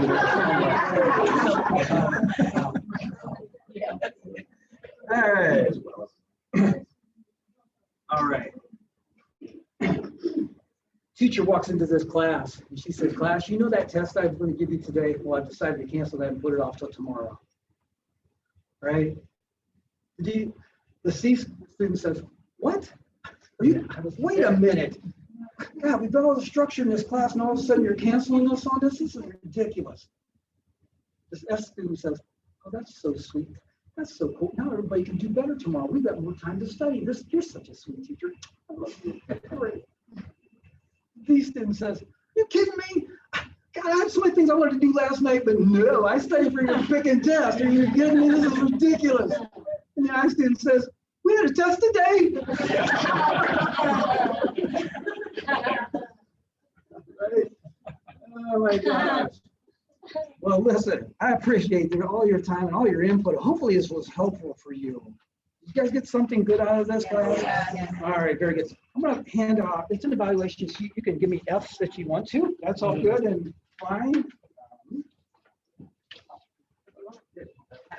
What's that? Do it that way. Yes. Any other thoughts that you have, or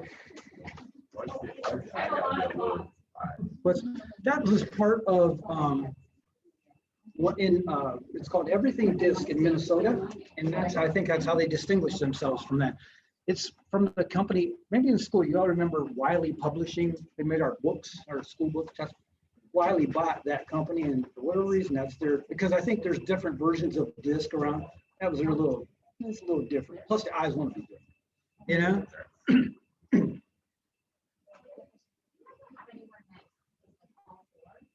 Yes, we actually, well, we all have all four to some degree, right?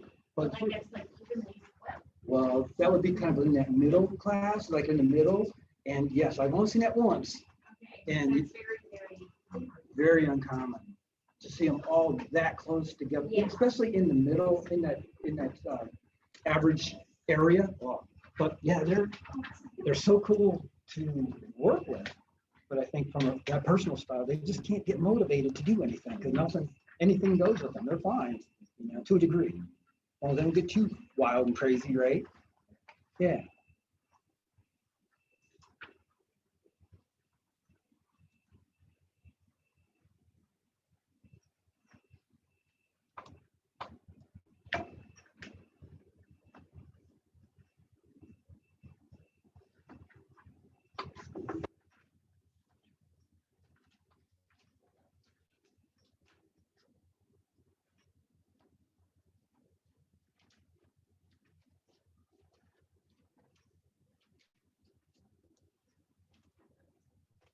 How about we give a hand to Doug for giving his expertise?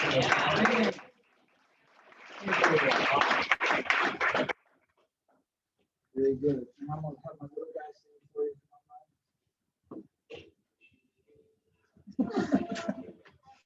you. He doesn't sing. I have to just move his head.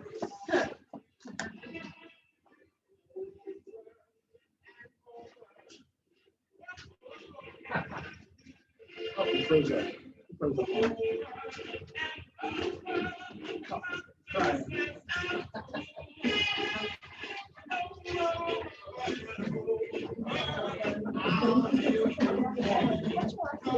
Oh, yeah, can't wait for that call.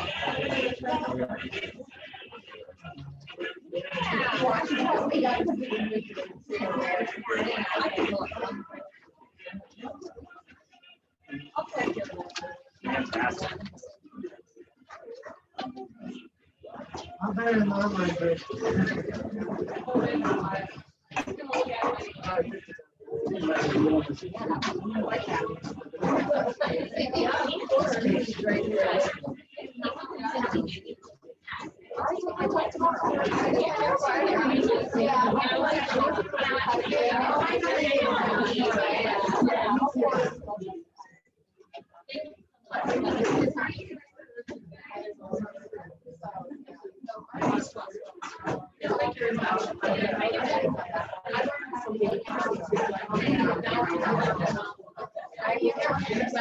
I will say there's